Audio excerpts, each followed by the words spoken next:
Honourable Presiding Member.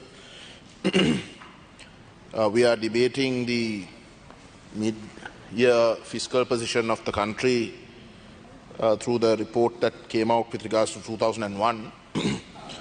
But at this very time, Honourable Presiding Member, we have a section of the country which is the teachers community and the principals protesting on the roads for the last several months. They are a part of society that aspire to create individuals who succeed in life far better than they have done. Their goal is to create better individuals than their own status in life. That is the sort of almost venerated position in which we look at teachers and principals because of that sort of attitude they have. The measure of success is if their student goes far beyond them and their status in society and achieves great status. So that is the section of society today that is protesting.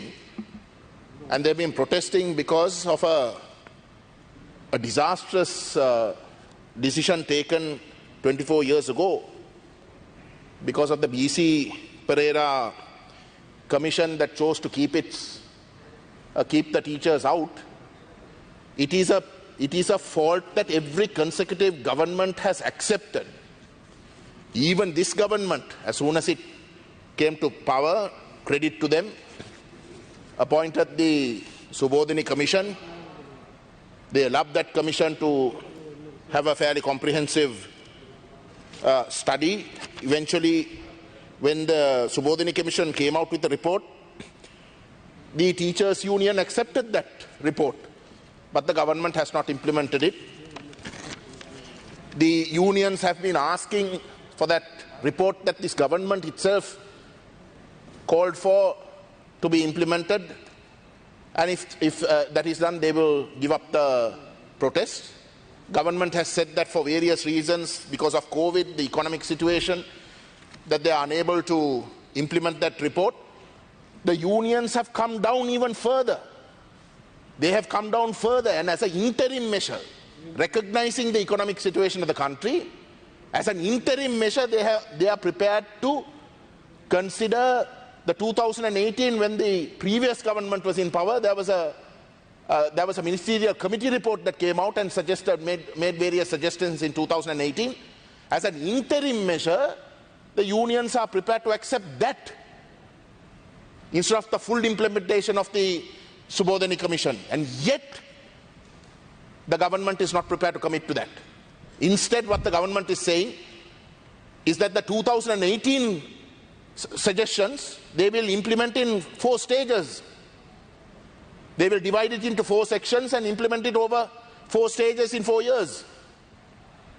Even that, the unions are saying, you implement it in one go and make the 2018 proposals as part of the Subodhini Commission, and they will give up those protests and they will go back to work. Surely, Honourable Presiding Member, that position taken up by the teachers' union and the principals, you can't possibly find a more reasonable position for a section of society that has been victims for over 24 years. And what's more, every single government has acknowledged that a great fault has been done, an injustice has been done to them.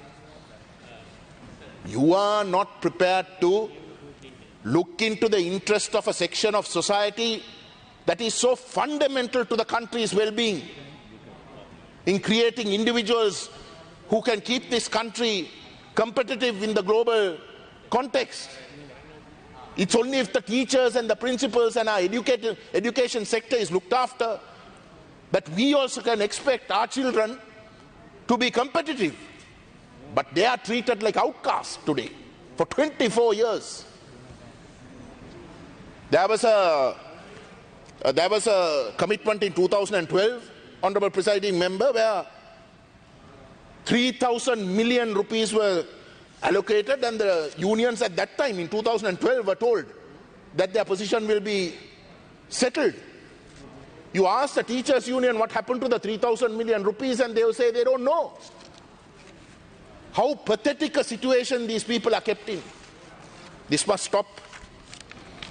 This must stop if this government really wants to look into the interests of the citizens. Your infrastructure projects, you spend billions, apart from the unofficial corrupt black money that you all inherit. But these teachers who slave drive to create better individuals than themselves in society are being kept on the lurch. This country will be cursed, Honourable Presiding Member, if we go on in this way. And in this context, the government is announcing that schools that have less than 200 children will be opened on the 21st of October. Why are you doing this when the teachers are protesting? You're not prepared to come to a compromise with them, to an agreement with them. You're opening the schools. What are you trying to do? You're trying to set the larger society against those teachers. We urge members of society not to fall for this trap, not to fall for the trap what this government is trying to do. They are lining their pockets, but they are not willing to address a grave injustice that has been done to the teachers for over 24 years, and not to join the government in penalizing and victimizing those already desperate sections of society. So in this context, Honourable Presiding Member, I don't wish to take much more time. The 27-2 statement made by the Honourable Anurakumara Dissanayake was replied by the Honourable Minister for Education, Dinesh Gunawardena. Again, he was good enough to say that on the 21st of November, when the budget is presented, the concerns of the teachers' unions will be addressed. But how are you going to address it? You should have actually given those assurances today to this House. Or if you are saying that you will address it and you know that you are going to have it addressed in the budget by the 21st of November, why can't you call the teachers right now and tell them and come to an agreement with them and give those assurances directly to them? Why can't you be more specific when they have told you repeatedly that if you agree as an interim measure to make the 2018 proposals as part of the Subodhani Commission measures, and if you are prepared to implement the 2018 measures immediately in one go, that they will get off the streets when they have told you that, without being specific in replying to the 27-2 statement, for you merely to give a very vague answer and say that by the 21st of November this matter will be addressed, is once again utter humbug, Honourable Presiding Member. These people have suffered enough.